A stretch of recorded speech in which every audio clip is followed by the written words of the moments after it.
والآن نعطي الكلمة للسيد عثمان كان أستاذ كرسي بجامعة هارفارد، وكلمته تحت عنوان إسلام، tolérance et démocratie, réflexion sur le parcours du Sénégal post-colonial. فليتفضل الشيخ عثمان موفقا إن شاء الله. بسم الله الرحمن الرحيم وصلى الله على سيدنا محمد وعلى آله وصحبه.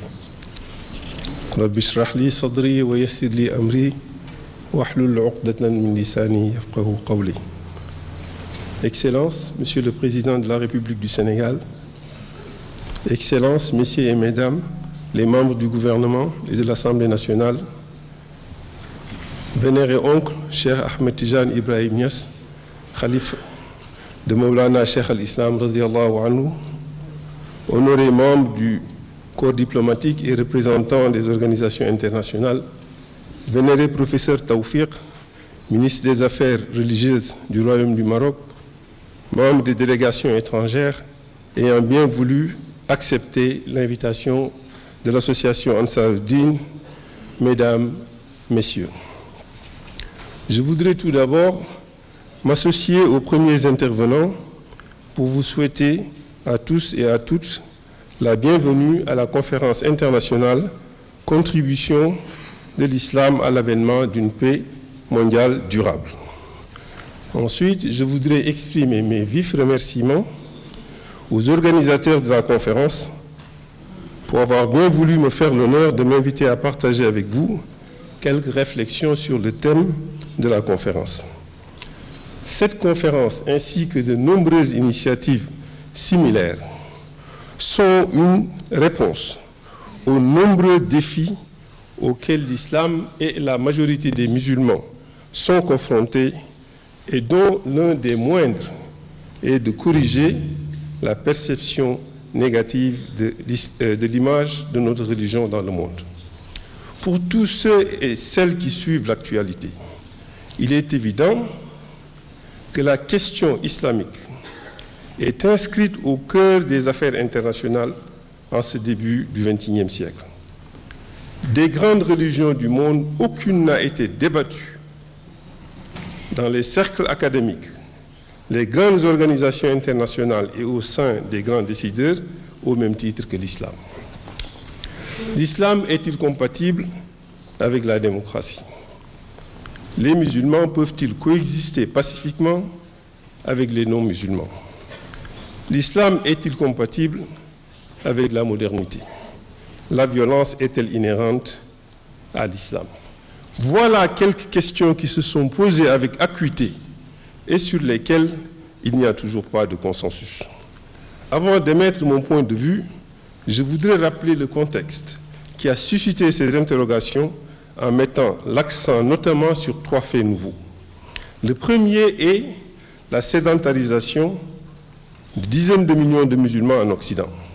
Le deuxième est l'intensification de l'engagement et du militantisme religieux au sein des sociétés musulmanes, et à ne pas confondre avec le deuxième, le troisième est la militarisation et la mondialisation des mouvements islamiques radicaux. Permettez-moi d'insister sur ces trois points en commençant par la présence musulmane en Occident. Aujourd'hui, plus de 40 millions de musulmans vivent en Occident. Une présence aussi massive de musulmans vivant en tant que minorité n'a de précédent ni dans l'histoire de l'islam, ni dans celle de l'Occident. L'immigration musulmane, nous le savons, s'est intensifiée en Occident après la Deuxième Guerre mondiale, lorsque l'Europe détruite avait un grand besoin de main-d'œuvre pour se reconstruire. Les pays européens accueillent les ressortissants de leurs anciennes colonies ou des pays avec lesquels ils avaient des liens privilégiés. Il s'agissait au tout début d'une migration masculine, célibataire, censée être temporaire. À partir des années 70, des nouvelles lois restreignent l'immigration tout en autorisant le regroupement familial aussi bien en Europe qu'en Amérique. La démographie de l'islam occidental se transforme avec l'arrivée d'une deuxième puis d'une troisième génération issue de cette migration. C'est à partir de ce moment que la question islamique a commencé à se poser. À la faveur de leur sédentarisation, les communautés musulmanes revendiquent la reconnaissance de leur religion et de leur droit à la pratiquer pleinement.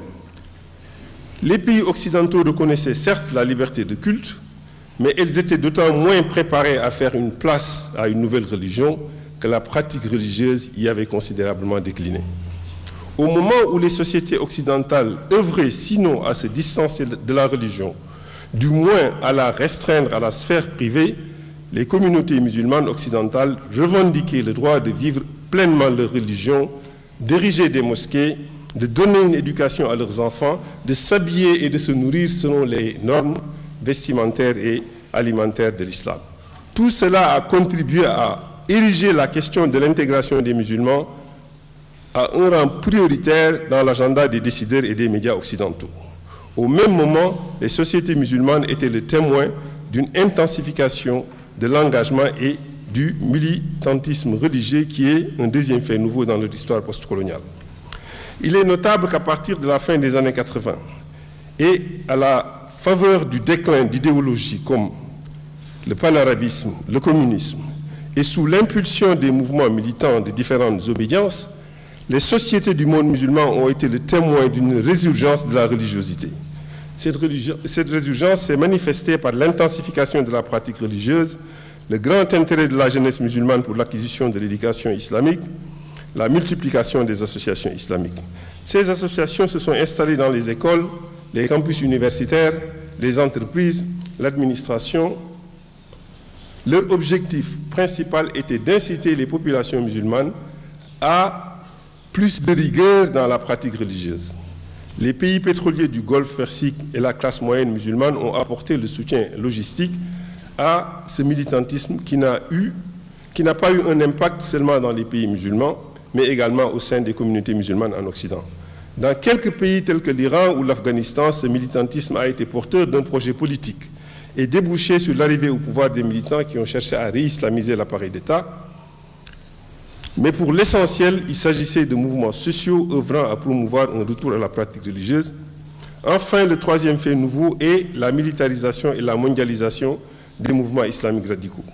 Même si l'on tend à faire l'amalgame entre les deux, la résurgence de la pratique religieuse se distingue de la militarisation et de la mondialisation des mouvements radicaux dont l'origine remonte à l'invasion de l'Afghanistan par l'Union soviétique. À l'époque, des dizaines de milliers de combattants furent encouragés à se rendre en Afghanistan pour faire la guerre contre l'Union soviétique et ses alliés. Équipés et entraînés par la coalition anti-soviétique, ces groupes, une fois la puissance soviétique vaincue, ont étendu leur champ d'activité dans le reste du monde, y compris dans les pays occidentaux, où leurs actions atteignent leur paroxysme avec des événements du 11 septembre. Depuis, ils ne cessent d'étendre leur champ d'activité. L'Afrique de l'Ouest, où le militantisme religieux était essentiellement pacifique au cours du XXe siècle, est à présent bien intégré dans le champ mondialisé d'opération de ces mouvements extrémistes. Le démontre la montée en puissance de l'État islamique en Afrique de l'Ouest, ex-Boko Haram dans la région du lac Tchad, et l'occupation du Nord Mali par une coalition de rebelles avec le soutien logistique de Al-Qaïda dans le Maghreb islamique. Inconnus en Afrique de l'Ouest il y a quelques années seulement, les bombes humaines sont devenues un phénomène courant dans des pays comme le Nigeria, le Mali et le Cameroun. Ces groupes posent de toute évidence un problème majeur pour la paix et la sécurité dans la région et le développement. Mais ces groupes représentent-ils l'islam comme en donne l'impression la couverture médiatique sensationnaliste de leurs activités? Alors, la perception de l'islam comme religion intolérante, incompatible avec la modernité, est largement le résultat de la couverture médiatique de ces trois faits nouveaux. Faut-il rappeler qu'à l'origine des événements du 11 septembre, qui ont porté la mondialisation des groupes armés se revendiquant de l'islam à son paroxysme, il y avait 19 pirates de l'air seulement, mais auxquels les médias ont accordé une large couverture. De ce fait, et peut-être même sans le vouloir, ont contribué à donner de l'islam l'image d'une religion violente. Le sociologue américain Charles Kurzman écrivait dans son livre The Missing Martyrs que le nombre de personnes se revendiquant de l'islam et recourant à la violence ne dépasse guère 100 000 personnes sur une population musulmane mondiale de 1,5 milliard. Il représente donc 1/15 millième de la population musulmane mondiale. Si la violence était inhérente à l'islam, si l'islam était la cause de la violence, alors le pourcentage des musulmans impliqués dans les actes de violence dépasserait un 15 millième. J'ai rappelé au tout début de mon exposé que les questions les plus débattues sur l'islam étaient de savoir si cette religion était compatible avec la tolérance, la démocratie et le pluralisme religieux. Je voudrais à présent tirer des leçons de l'expérience sénégalaise pour suggérer des éléments de réponse à ces questions d'une grande complexité. En 2010, l'organisme de sondage américain Pew Forum on Religion and Public Life avait publié une enquête sur l'attachement à la religion dans le monde. Je voudrais préciser qu'il s'agit d'un organisme de recherche et de sondage indépendant qui compte parmi les plus crédibles aux États-Unis. La question posée aux interviewés était de savoir si la religion était importante dans leur vie. Sur la base des réponses, l'organisme de sondage avait classé les pays du monde selon leur degré de religiosité. Le Sénégal est venu en tête où 98% des personnes interviewées ont déclaré que la religion était très importante dans leur vie. Pour tout observateur averti du quotidien des Sénégalais, ces résultats ne sont guère surprenants. Comptez le nombre de célébrations religieuses qui ponctuent notre vie quotidienne. Tout en étant le pays le plus religieux du monde, le Sénégal est aussi un des pays les plus tolérants du monde, car les adeptes des différentes religions, pour l'essentiel de l'histoire du Sénégal contemporain, ont coexisté de manière pacifique et fraternelle. Convient-il de rappeler que Léopold Sédar Senghor, le premier président du Sénégal indépendant, était issu d'une minorité ethnique sérère et d'une minorité religieuse catholique.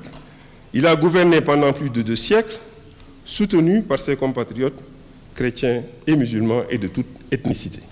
Je ne connais pas d'autres grandes démocraties qui puissent s'enorgueillir d'un tel esprit de coexistence. Outre la forte religiosité et la culture de coexistence religieuse fraternelle, le Sénégal se distingue aussi par le rang qu'il occupe au sein des grandes démocraties du monde. En 2000, notre pays a réussi la première alternance politique par les urnes et en 2012 la seconde. Il existe un large consensus au sein des théoriciens de la démocratie que tout pays qui réussit 2 transitions pacifiques est une démocratie. Mais la réussite au double test de transition ne constitue pas la seule preuve du rang du Sénégal au sein des grandes démocraties. En Afrique de l'Ouest postcoloniale, des dizaines de coups d'État militaires ont renversé régime après régime. Un grand nombre de chefs d'État ont quitté leur poste de président pour l'exil forcé, la prison ou le cimetière. Dans toute l'Afrique de l'Ouest continentale, il n'y a qu'un seul pays qui n'a jamais été gouverné par les militaires. Je vous laisse deviner de quel il s'agit. En tant que pays le plus religieux du monde, mais aussi un des pays les plus tolérants du monde, et parmi les pays les plus démocratiques du monde, nous sommes donc la preuve, si besoin est, que l'attachement à la religion et à l'islam notamment ne rime pas avec intolérance, ni n'est incompatible avec la modernité, le pluralisme et une culture de coexistence pacifique. Bien au contraire, la foi religieuse peut servir de soubassement à la consolidation de la paix et de la démocratie qui, certes, chez nous, a été acquise de haute lutte. Le terme djihad, que j'ai évité jusqu'ici d'employer à dessein, est devenu synonyme de violence dirigée vers les autres. Son sens ultime, tel que le prophète Mohammed, paix et salut sur lui, nous l'a enseigné, tend à être complètement oublié.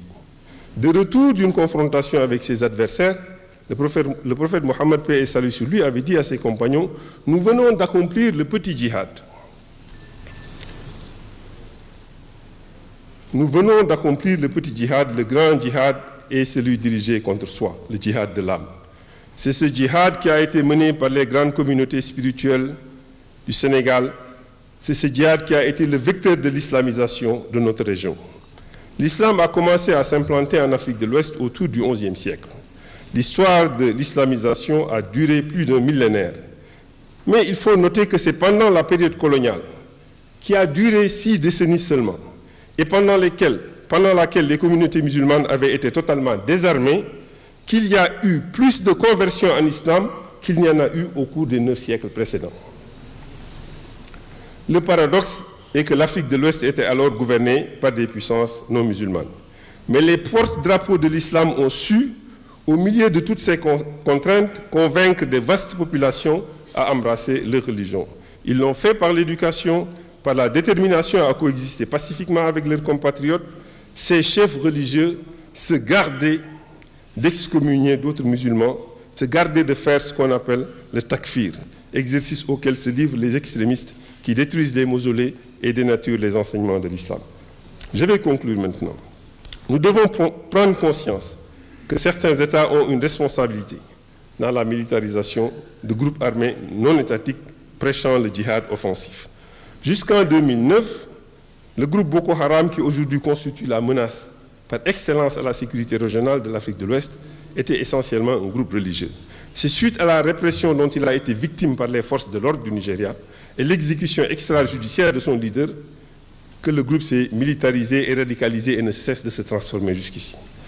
Nous nous souvenons aussi que la France avait refusé de s'associer à la coalition qui a envahi l'Irak en 2002 et une des principales raisons était qu'elle aggraverait, n'est-ce pas, le terrorisme. La suite des événements a donné raison à la France.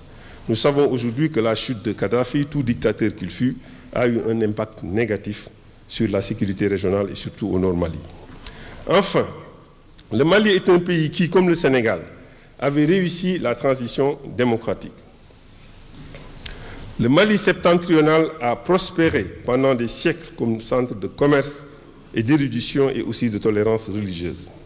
Puis les groupes prêchant l'intolérance y sont installés, se sont militarisés et ont sapé la stabilité politique et l'esprit de coexistence pacifique, détruisant manuscrits, monuments et autres biens publics. Dans un espace régional ouest-africain intégré, où l'on peut se mouvoir sans visa, il serait tout à fait illusoire de croire que de tels groupes ne sont pas implantés dans les pays frontaliers du Mali. Il convient donc de redoubler d'efforts pour transmettre les valeurs de tolérance et de coexistence, de vivre à chaque instant le message du prophète Mohammed, paix et salut sur lui.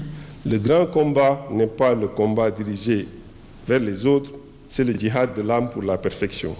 Un des plus grands défis à relever pour une paix durable est de contenir les groupes prêchant l'intolérance et de convaincre les groupes armés non étatiques à déposer les armes. Les communautés religieuses et chefferies traditionnelles peuvent jouer un rôle de médiation en vue de la réalisation de ces objectifs. Je vous remercie pour votre attention.